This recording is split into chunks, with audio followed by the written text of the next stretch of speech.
بسم الله الرحمن الرحيم. قل أعوذ برب الفلق. سورة الفلق. بسم الله الرحمن الرحيم. الله كما النبي محمد صلى الله عليه وسلم تقول بغامبي أبا بتكيز الله وبتكيز انت أعوذ نزنيو كما ebizibu byange byonna neewogoma Allah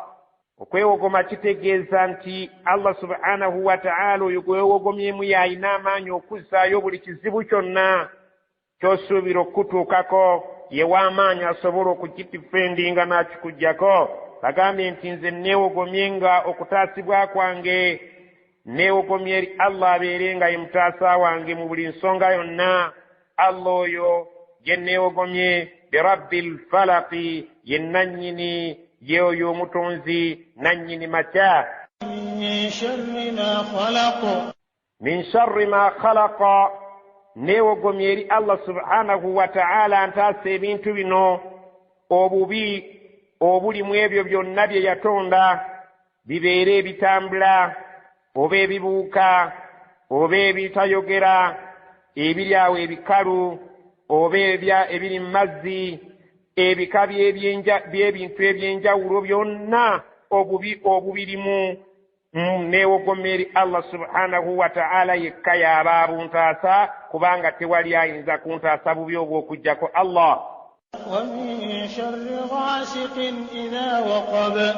ومن شر غاسق إذا وقب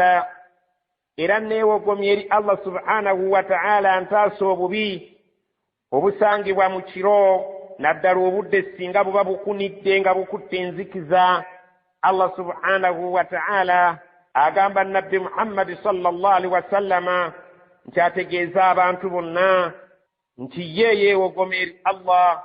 okumutaasa obubi obubeera mu nzikiza ng'obudde bubadde bukunidde nga n'omwezi teri nga tosobola kulaba mbeera ya kintu kyonna nga kitangaavu nga bwali badde okiraba obudde singa buba bukutte busuubirwamu ebintu by'obulabe bingi. Mulimu ebitambula, mulimu abatemu, mulimu ebiwuka eby'obutwa, mulimu eby'obusagwa, mulimu ebika by'ebintu bingi nnyo ebyenjawulo. Allah subhanahu wa ta'ala ategeeza nabbi we nti abantu bagambe neewogomye eri Allah ntaasa obubi obubeera mu kiro naddala ng'obudde bubadde bukunidde. Ky'obalaba nga essuula eno tulina okubeera nga tugisaba Allah abeere nga atutaasa oyo nannyini kubeera nga yamanya ebitonde bye mu ssaawa ng'obudde bukedde akutaasa obubi obuli mu bitonde byonna bye yatonda, obuli mu bitonde by'ebidduka, ebitonde ebitambula eby'abantu n'ebitali bantu, so nga n'obudde obw'ekiro ng'obudde bukunidde ng'enzikiza ebadde ng'ekutte. Allah subhanahu wa ta'ala gyali gy'oba weewogoma abeere nga akutaasa obubi obubeera mu kiro ekiro naddala nga mubaddemu ebintu eby'entiisa.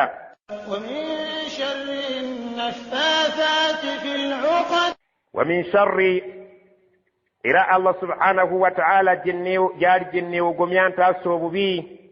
annaffaathaati fil uqadi ebyabakyala abafuuwa mu bifundikwa nga balaamirizaako okwagala okuloga abantu abalala. Abakyala abafuuwa mu bifundikwa ng'ekigendererwa ky'ebifundikwa ebyo kwagala kuloga na kutuusa ku bulabe eri abantu abalala. Wano ewaffe ekyo kiyinza okuba nga si kyamaanyi wabula tuyinza okukigeraageranya ku kufuuwa emmindi. Allah subhanahu wa ta'ala bw'oba weewogoma gyali akutaasa obubi obuli mu bafuuyi b'emmindi n'abo abafuuwa nga baluubirira okwagala okuloga bannaabwe mu bifundikwa. Allah subhanahu wa ta'ala bw'atyo bw'agamba nti essuula eno nkulu nnyo kubanga Allah yasobola yekka okutaasa obubi ng'era yabumanyi oba abo abakwagaliza ekibi bwe bootamanyi nga bali eyo bakommonta emmindi zaabwe.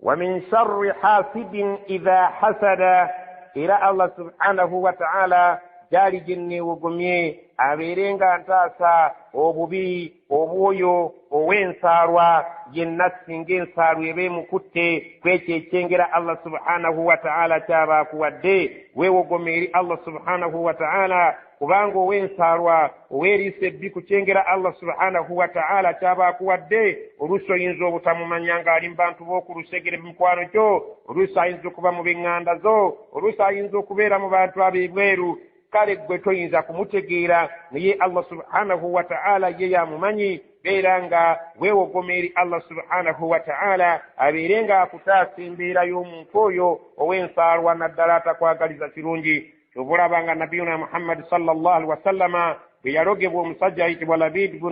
ibn al-A'sam omusajja oyo muyahudi nabbi ng'ali mu Madina yamuloga n'amulogera mu bifundikwa byateeka wansi mu luzzi Allah subhanahu wa ta'ala agamba nti nabiyuna Muhammad sallallahu alaihi wasallam bwe yatuuka ku mbeera eyo yasindika Jibrilu alayhi salam najja n'amusomera ng'amuggyako eddogo eryo eryali limutuusiddwako omusajja oyo omuyahudi ibnu al-A'sam eyali omusajja omubi Labid. Era tukika tumanyi bulungi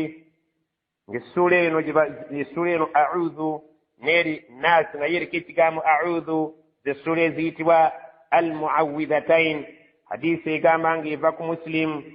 ng'etunyumizibwa mukyala wa nabbi Aisha kaana idha staka nabbi bwe yalinga ayina awamuluma ng'ayina ekintu kyonna kyawulira nga kimukosezza ku mubiri gwe qara'a ala nafsihi bilmu'awwidhatain yasomeranga ku mwoyo gwe yennyini nga yeesomerera essuula zino eziriko a'udhu ebbiri wayamfuthu n'abeeranga afuuwa mu mikono gye n'asiimula awo waawulira obulumi. Allah subhanahu wa ta'ala essuula eno yeerimu okutukingiriza obubi obuli mu abo ab'ensaalwa obubi obuli mu abo abaloga abatatwagaliza birungi yali badde ng'esomwa ku makya n'olweggulo kubanga ekola nga Allah subhanahu wa ta'ala bw'agambye nti weewogome eri Allah oyo nannyini ng'obudde bukedde akuyise mu budde obw'omusana era weewogome eri Allah ng'obudde bukunidde akuyise mu budde obw'ekiro obubeeramu bwe byotayinza kumanya naddala ng'ebyewalula obubeeramu bwe byotayinza kumanya abo abafuuyi b'emmindi abafuuyi b'omubifundikwa nga bakwagaliza ekibi ebubeeramu abo ab'amaaso amabi ab'ensaalwa abatakwagaliza kyengera Allah subhanahu wa ta'ala kyaba akutuusizzaako. Muzimu ku dduwa nabbi sallallahu alaihi wasallama ezamuggyibwako naddala nga Jibrilu alayhi salam kiseera bwe yali ng'amusomerera ng'amuvumula eddogo yagambanga bisimillah nga neeyandisa erinnya lya Allah arqiika nkusomerera nga nkuvumula nkusomerera nga enniya yange yakwagala owone min kulli shay'in yu'dhik mu buli kyonna ky'owulira nga kikukosa Allah abeere ng'akikutaasa min sharri hasidin wa aynin Allah akutaasa obubi bw'omuntu yenna ow'ensaalwa n'eriisa ebbi litakwagaliza kalungi wallahu yushfiika Allah subhanahu wa ta'ala gwe nkakasa nti yajja okukuwonya naye nga nze ndi nsonga busonga nga nkusomerera Allah subhanahu wa ta'ala asobole okukutaasa ekyo ekibi ekikosa obulamu bwo.